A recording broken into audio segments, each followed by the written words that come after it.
J'accueille sur le plateau de Vignovin Jean-Christophe Imbert, directeur commercial de Gaille France. Bonjour Jean-Christophe. Bonjour. Acteur incontournable Gaille dans le domaine du conditionnement pour les vins spiritueux. Gaille est reconnu comme un leader et comme une entreprise qui travaille en faveur de la qualité. Dans cet échange, nous découvrirons avec Jean-Christophe les coulisses d'une entreprise familiale qui fabrique 90% de ses pièces en interne. Avec Jean-Christophe, nous parlerons également des tendances émergentes, également des produits comme les produits Nolo et des perspectives d'avenir pour Gaille. Mais j'aimerais aussi avoir, et je reviendrai vers lui, à cet œnologue de formation, j'aimerais connaître son analyse sur la crise actuelle qui frappe la viticulture. Mais nous allons commencer par Jean-Christophe, nous présenter Gaille et les valeurs qui définissent en tant que groupe familial. C'est important parce que Gaille, je vous remercie de la question d'ailleurs, est un groupe familial, entièrement familial depuis 1946, créé à Turin. C'est un petit peu une Italian story, il y a des American story. Et donc c'est le grand-père avec ses deux fils qui a créé des machines pour l'embouteillage et notamment l'embouteillage du vin.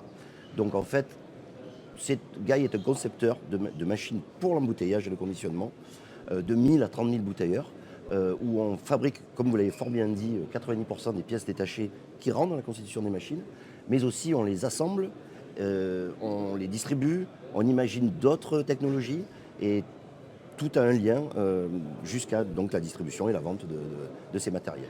Je crois que Gaille est leader mondial, non, dans le Gaille domaine. est leader mondial dans le vin sur le nombre de machines vendues, Sur le effectivement. nombre de machines vendues. Ouais. Alors 90% des pièces conçues, quel avantage ça vous donne par rapport à la concurrence? Si vous voulez, ça nous donne un avantage indéniable dans le sens où quelqu'un, par exemple en Bourgogne ou en Languedoc, où c'est là où on a le plus de proportions de machines anciennes, qui ont plus de 30 ans, des machines des années 80, on est capable de refabriquer la pièce pour le client et donc, par là même, assurer un suivi sur la qualité des pièces et de la fourniture de ces pièces-là, pour pas que le client se retrouve en panne et puisse continuer sa production. Donc si j'ai une machine qui est vieille et qui est dépassée, vous fabriquez encore la pièce? Oui, alors nous avons des centaines de milliers de pièces.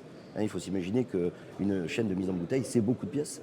Et donc le principal, c'est de pouvoir les refabriquer ou les avoir en stock, sur les dernières séries. Sur quels marchés principaux vous intervenez? Alors notre ADN chez Gaille, ça a toujours été le vin. Oui. Ça, c'est évident. Et ce qu'il faut dire, c'est que ces dernières années, de par le marché, de par notre technologie, nous sommes allés sur la bière, puisque la bière, nous sommes devenus un acteur important, mais aussi sur les jus de fruits, sur l'eau, sur les spiritueux, sur tous les nouveaux produits type kombucha, kéfir, tout type de produits qui méritent d'être embouteillés, produits alimentaires dans des bouteilles en verre en général. D'accord. Et quelle technologie, au-delà du conditionnement, il y a d'autres technologies que vous distribuez ou que vous fabriquez? Alors en fait, on a deux grandes gammes. On a la gamme filling et la gamme labeling. La gamme filling, c'est tout simplement des machines de tirage-bouchage, rinçage, tirage-bouchage. Il faut s'imaginer qu'au début des années 80, fin des années 70, sur le marché, on trouvait des tireuses et des boucheuses. Et la famille Gaille a eu l'idée géniale de créer le monobloc, où la tireuse et la boucheuse vont fonctionner sur la même pignonnerie. Ça vient d'eux. Voilà, exactement. Donc ça avait été présenté au CIMEI et ça avait eu un succès fou. Et donc maintenant, on fait des machines de rinçage, tirage, bouchage. On aime beaucoup les monoblocs chez Gaille. Et en tirage mécanique, isobarométrique, électropneumatique, hybride, à chaque utilité, son bec. Mais on fabrique aussi des machines de mise en canette. On a créé une museleuse récemment. Et puis après, on a la gamme labeling, où là, si vous voulez, on va travailler plutôt le packaging de la bouteille, le capsulage, l'étiquetage, etc. Voilà. Alors comment vous voyez, vous, alors je dirais personnellement, mais aussi en tant que directeur commercial de Gaille, l'avenir face à la crise viticole et la déconsommation, les changements climatiques, comment vous voyez là? On est à un tournant. Moi, ça fait très longtemps maintenant, malheureusement. J'ai l'âge de mes artères. Ça fait plus de 30 ans que je suis dans le milieu. Et c'est vrai qu'on a une crise qui n'est plus conjoncturelle, mais structurelle dans le vin. Donc effectivement, la déconsommation mondiale, qui touche aussi les alcools, ça ne touche pas que le vin, fait que les gens consomment moins. Il y a un côté healthy qu'on recherche. Les gens font plus de sport, etc. Et puis il y a un côté un petit peu de bannissement du vin, une espèce d'éloignement. Là-dessus, malheureusement, il y a le prix des vins. Le prix des vins au restaurant est devenu extrêmement compliqué pour l'attrait notamment des jeunes. Les jeunes s'en éloignent, là aussi. On a des problèmes géopolitiques, ça on le vit tous les jours, hein. Il suffit d'allumer la radio ou la télé, la moindre mesure protectionniste crée des problèmes sur les cognacs, sur les Châteauneuf du Pape, les Bourgognes qui doivent vendre avant le 20 janvier, jour de l'investiture de Donald Trump. C'est assez dingue, on vit une époque formidable, enfin formidable, on va pas aller jusque-là, mais quand même une époque paradoxale. Et puis le dérèglement climatique qui agit quand même malheureusement sur la quantité et la qualité. Voilà. Alors, comment vous voyez-vous et comment vous vous adaptez à ces nouvelles tendances que sont les boissons no-low ou low alcool de votre côté?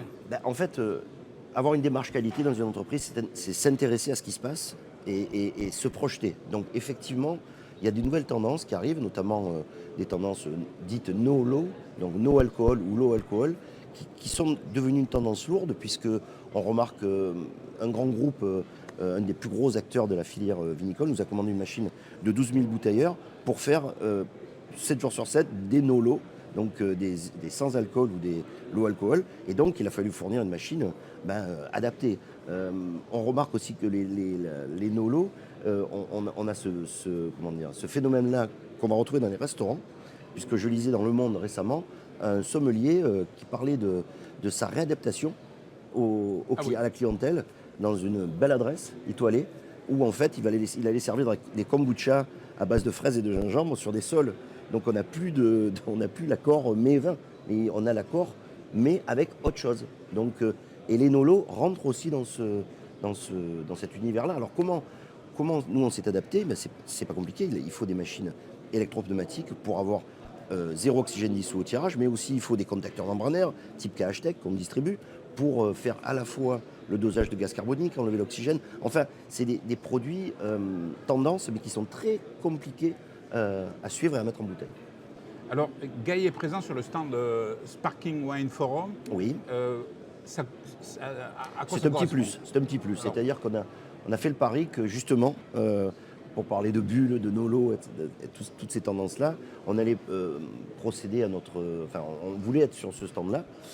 Au-delà du fait qu'évidemment toutes nos machines sont présentées sur notre stand traditionnel, 350 mètres carrés, qui est dans le hall 1. Mais le Sparkling Wine Forum, c'est sympa parce que c'est un lieu d'échange entre scientifiques, œnologues, de dégustation, où on va avoir des conférences. Et finalement, c'est le début, il faut être humble et se dire, c'est un début, on va continuer le combat, comme disait quelqu'un, et on va essayer de progresser là-dedans. Mais je pense que c'est une très bonne initiative.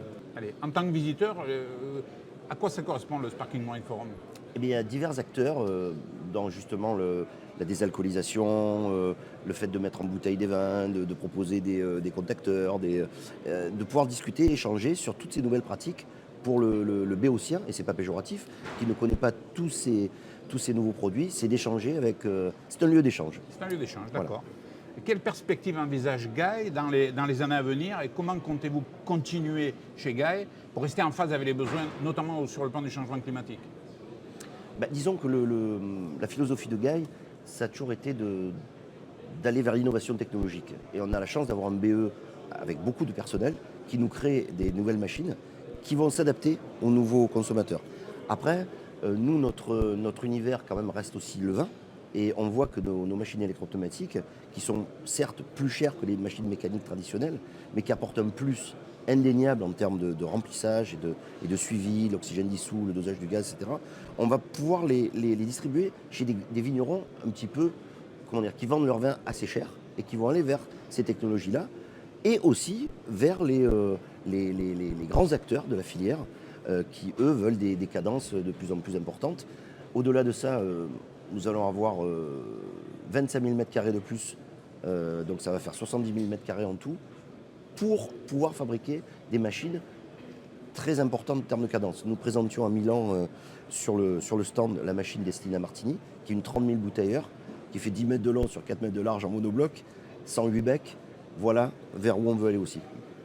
Alors, je conclurai sur une note d'espoir parce que vous nous avez dit que dans l'interview que j'ai faite de Jean-Marie Fabre, il nous parlait justement pour le no-low, de l'avenir des no-low en disant quand un gros opérateur s'intéressera à ce produit-là, peut-être que potentiellement on aura des développés et des débouchés pour des vins qui ont des difficultés à trouver des marchés aujourd'hui.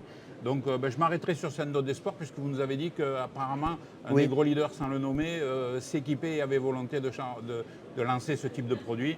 Donc une note d'espoir pour l'avenir sûrement pour les viticulteurs. Merci Merci à Jean-Christophe vous. et à bientôt. Merci à vous de Au votre revoir. invitation.